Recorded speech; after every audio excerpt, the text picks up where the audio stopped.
But before that hour reached, India again launched missile attacks, BrahMos. पाक PM Shahbaz शरीफ का बड़ा कबूलनामा, सुबह की नमाज के बाद अटैक का प्लान था, ये शहबाज शरीफ ने माना है। भारत ने पहले से ही बरसा दी ब्रह्मोस। जंग का एक महाज बंद हुआ है, बाकी महाज खोले हैं। हिंदुस्तान की तरफ से जो बयानात हैं उनका अगर आप बहाव देखें तो आपको यकीनन ये मानना पड़ेगा कि इस मरतबा जो तैयारी है वो इससे बड़ी है। And hit Pakistan's various provinces, including airport in Rawalpindi and other places. तो इंडिया आर्मी में जोश है, उनका 20,000 है कि आप 40 पे भी कहेंगे वो खड़े हो जाएंगे। उनका जो एक अपना तिरंगा है वो अपनी भारत माँ कहते हैं, इंडिया जिंदाबाद, मतलब वो इस तरह के वर्ड, वो एक उनका अपना जोश है। भारत ने ऑपरेशन शील्ड का ऐलान किया है। ऑपरेशन सिंदूर के बारे में तो आप जानते होंगे, पाकिस्तान और भारत की जंग के दौरान जो ऑपरेशन किया गया था, अब एक ऑपरेशन शील्ड का ऐलान किया गया कि इस वक्त सारी सूरत हाल, और ये भी जहन में रखिएगा कि अभी जाहिर है कि ऑपरेशन सिंदूर के बारे में उन्होंने कहा था कि वो खत्म नहीं हुआ। अलबत्ता सीज फायर है, सीज फायर अभी तक होल्ड कर रहा है पाकिस्तान और इंडिया के दरमियान, और ऑपरेशन सिंदूर जो है उसको उन्होंने फिल वक्त उसको एक पॉज दिया है। ड्रिल्स का मतलब क्या है? क्या कोई भी अटैक करने वाला है? और जब से हमने पाकिस्तान के साथ ट्रेड बंद किया है, हम 4th लार्जेस्ट इकोनॉमी बन गए हैं। यानी कि ये पनौती के साथ जब हमने ट्रेड किया। बाकायदा तौर पर ऑफिशियली ऑपरेशन शील्ड का ऐलान हो चुका है। जय हिंद दोस्तों, फनतंत्र में आपका स्वागत है। ऑपरेशन सिंदूर के दौरान भारत ने पाकिस्तान का क्या हाल किया वो पूरी दुनिया जानती है, लेकिन ये जाहिल पाकिस्तानी अवाम और पाकिस्तानी मीडिया इस हार को स्वीकार नहीं कर पा रहे। भारत की असली ताकत से पाकिस्तानी सेना अच्छे से वाकिफ है, लेकिन वो अपने जनता के बीच सच्चाई नहीं बताना चाहते हैं और उन्हें उल्टा झूठ का चूरन चटाया जा रहा है ताकि उन्हें उनकी सेना का भरोसा बना रहे। लेकिन आपको पता है कि सच के आगे झूठ की क्या औकात होती है, वो ज़्यादा दिन तक टिक नहीं पाता। पाकिस्तानी जनता को धीरे धीरे ऑपरेशन सिंदूर की कामयाबी का पता चलने लगा है। आपको बता दें कि इस झड़प के बाद दोनों देशों के डेलीगेशन अपने अपने करीबी देशों के पास जाकर अपने ऑपरेशन की कामयाबी की बखान कर रहे हैं। इसी बीच पाकिस्तान के पीएम शहबाज शरीफ और उसके सेनापति आसिफ मुनीर का अजरबैजान का दौरा हुआ है। वहां उन्होंने झड़प का असली सच्चाई का उजागर कर ही दिया। उन्होंने बताया कि हम भारत पर हमले करने वाले ही थे, तभी भारत का ब्रह्मोस मिसाइल हमारे बेस पर अटैक कर दिया और हमारी मिलिट्री बेस पूरी तरह तबाह हो गया। तो चलिए देखते हैं कि शहबाज शरीफ के इस बयान को देखकर पाकिस्तानी मीडिया का क्या है रिएक्शन। बाकायदा तौर पर ऑफिशियली ऑपरेशन शील्ड का ऐलान हो चुका है। भारत में ये बयानिया बन रहा है कि अब की बार हमला और अब की बार पहल पाकिस्तान करेगा। भारतीय पंजाब, गुजरात और राजस्थान में हंगामी हालात हैं और पिछले कुछ दिनों से भारत बुनियाद बना रहा था, बेस बना रहा था। अब बाकायदा तौर पर जंगी मशकों के ऐलान से बहुत कुछ वाजे हो गया और इस मर्तबा जो इन मशकों का नाम रखा गया है वो ऑपरेशन शील्ड है। शील्ड मतलब अपने आप को बचाना, अपनी हिफाजत करना। और इस सब के अंदर भारत इस वक्त किस चीज के लिए बुनियाद बना रहा है और गुज़श्ता 48 घंटों के अंदर भारत की तरफ से आने वाली स्टेटमेंट्स। लेकिन सबसे पहले नाज़रीन इकराम, मैं आपको यह बता दूं कि इस वक्त मॉक ड्रिल्स जो है वो भारत ने एक मरतबा फिर से शुरू करने का ऐलान किया है। एक जानिब तो भारत की जो फोर्सेस हैं, भारत की जो नफरी है, जिसमें बॉर्डर सिक्योरिटी फोर्स भी है, इंडियन आर्मी भी है। आपको मालूम है कि जब ऑपरेशन सिंदूर और फिर ऑपरेशन बुनियानो मरसूस और ये पूरा कॉन्फ्लिक्ट चल रहा था, इस दौरान दोनों साइड से जो नफरी है वो बढ़ा दी गई थी बॉर्डर पर ना सिर्फ नफरी बढ़ाई गई थी बल्कि बॉर्डर पर जो साजो सामान है, असलाहा है, उसकी तादाद में भी बहुत ज्यादा इजाफा हुआ।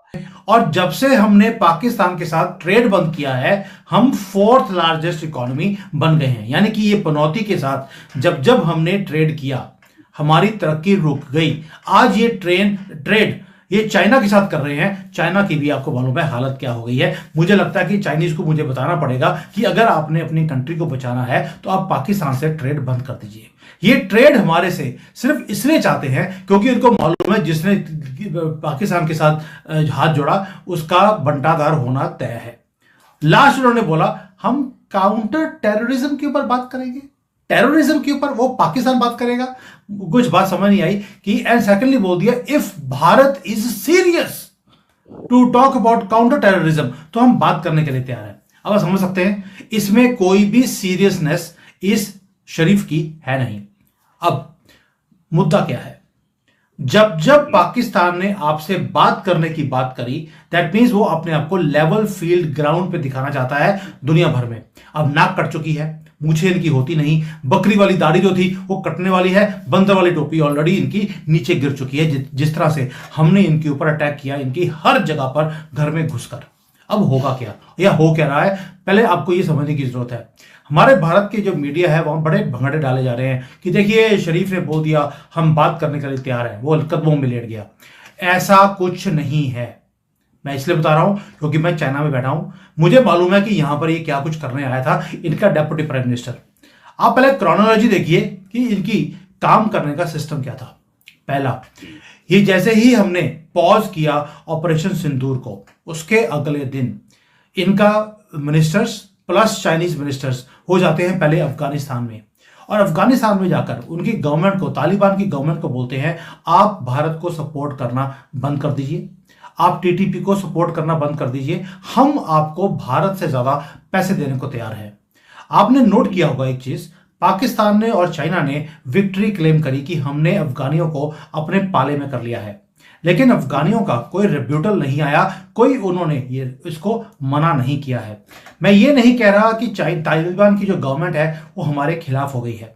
बहुत 3-4 साल से जब इनकी तरफ को देख नहीं रहा था अफगानियों की तरफ, हमने इनको सपोर्ट किया, बट उसके अंदर एक फैक्शन है जो पाकिस्तान की सपोर्ट पहले भी करता रहा, अभी भी कर रहा है, जो गवर्नमेंट के अंदर है, बाकी के सारे भारत के साथ हैं। लेकिन उस फैक्शन को पाकिस्तान ने हक्कानी नेटवर्क को अपने पाले में कर लिया है अलॉन्ग विद चाइनीज, पैसा दिखाकर।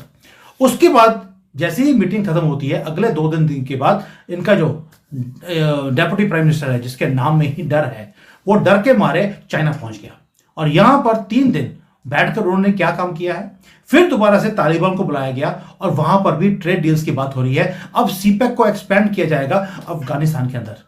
मुद्दा एक ही है, भारत को अफगानिस्तान से बाहर निकालना, और दूसरा जो सपोर्ट हम कहते हैं कि वेस्टर्न फ्रंट पे तालिबान हमारी सपोर्ट करेगा, उस सपोर्ट को बंद करने का प्लान है।